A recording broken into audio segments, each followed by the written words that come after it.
Our next speaker is Miss Cindy Adams from Silent No More Awareness.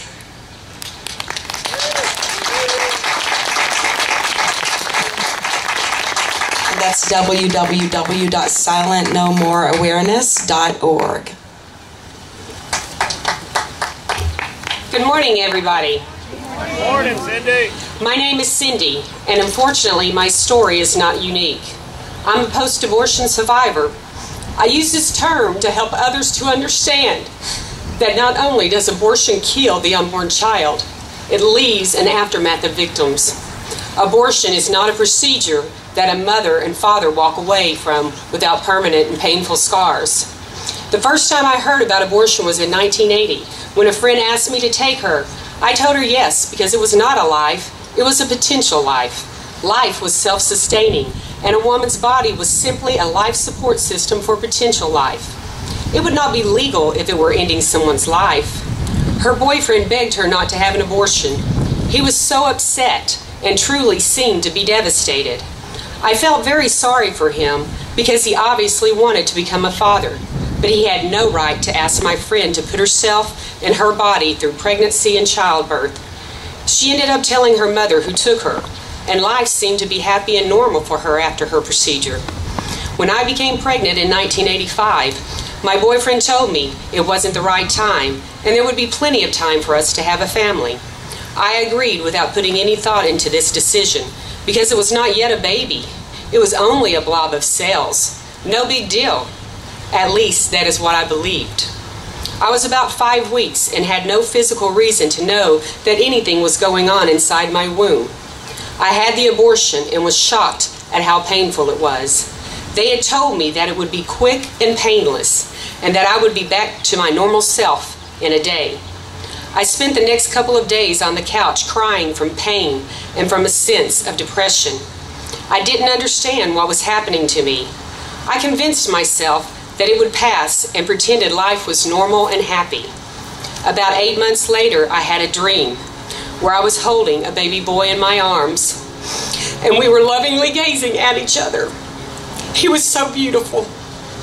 When I awoke, I realized I had just seen my son. As is normally the case, the father and I did not stay together. For 23 years, I continued to believe that I was merely mourning the loss of potential motherhood. My life from that point was filled with destructive behavior.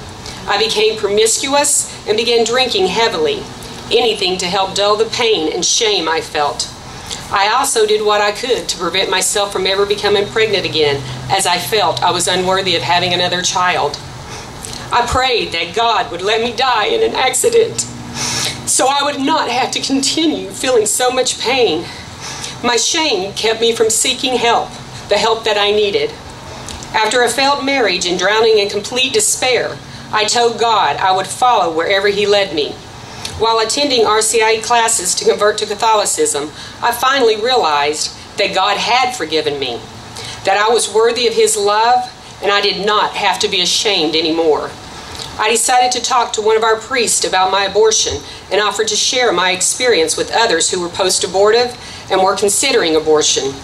I had no idea what he had in plan for me, because 2 days later I was at the Catholic high school and was about to go from only 4 people knowing my greatest sin to numerous kids and teachers. After sharing my story, what happened caught me by complete surprise. No one looked at me with shame and disgust, as Satan had convinced me they would. Instead, I received sympathy for my pain and love that lifted me higher than I thought humanly possible. Satan no longer had me in the bondage of shame, and I knew that I would be silent no more. I still did not understand that I had given consent for my son to be killed. I was under the illusion that I had just consented to not allow life to grow in my womb. God is merciful and knew that I could not handle the truth all at once. I began researching to learn as much as possible about abortion. And it was during this research that I learned that a heartbeat can be detected as early as 22 days after conception. The truth now came to light, and I began crying and did not stop for a couple of hours.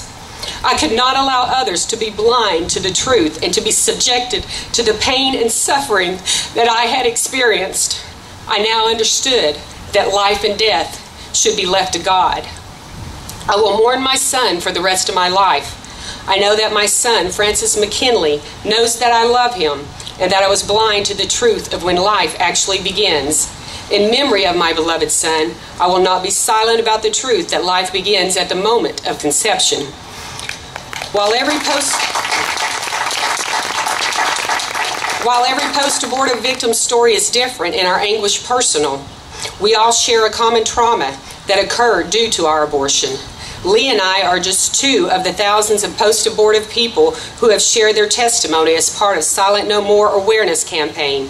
For anyone who wants to learn about the emotional and spiritual devastation that abortion has on the living victims, I encourage you to go to silentnomoreawareness.org. Some people are only pro-choice because they do not know the truth about abortion. They are deceived, as was I, by the lies that pro-abortionists and the media are constantly spouting. Then our government perpetuates the lie and deception that abortion does not kill an innocent human by making it legal. If the HHS mandate stands and abortions are covered by health insurance, it will add more credence to the lies.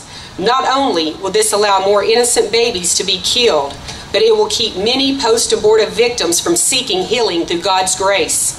Abortion is not a freedom, a right, or health care.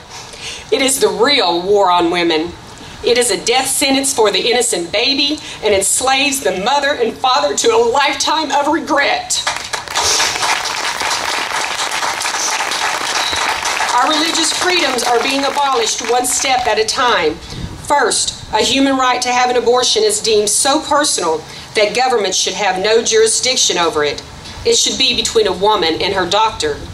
Next, an abortion should be subsidized by the government. And finally, pro-life pharmacists who object to prescribing abortifacients lose their license, and companies that don't cover them in their insurance plans are fined. This anti-conscious mandate is only the leading edge of the mandates that are likely to come if we allow this so-called health care reform to be fully implemented. More than just our freedom to follow our conscience is at stake. Our freedom to worship and live out our faith in public is being eroded. They expect us Christians to live our religion within the walls of our churches and home, but support everyone else's beliefs and lifestyles. That is not what God called us to do. We are to be His disciples. We are to be His disciples and to live our faith in both words and deeds. I will never be silenced again, nor will I comply. They didn't just make it illegal to pray in school or on school property. They made it illegal for those who wanted to pray. I don't believe anyone should be forced to pray, but many Americans died so we have the right to pray, and we have sat idly by while they have taken our religious freedom away one piece at a time.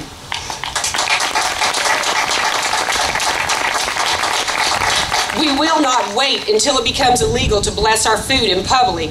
We will not wait until it becomes illegal to wear religious items. We will not wait until it becomes illegal to have a cross, Bible verse, or any religious reference on our loved one's tombstone. We will not wait until it becomes illegal to have a religious graveside service for our loved ones. It is time to take a stand. According to Ecclesiastes 3, chapter 3, verse 1, it tells us there is a time for everything, and it is time that Christians stop trying to be nice and start being God's disciples to a world that is trying to make it illegal to be a Christian. That's right. In the words of G.K. Chesterton, if you will not fight for the right when you can easily win without bloodshed, if you will not fight when your victory will be sure and not too costly, you may come to the moment when you will have to fight with all the odds against you and only a small chance of survival. There may even be a worse case. You may have to fight when there is no hope of victory, because it is better to perish than to live as slaves. It is time for all Christians to stand together, because what we have in common is stronger than any of our differences. Our God does not forsake us. Let us not forsake Him on November 6th. Thank you.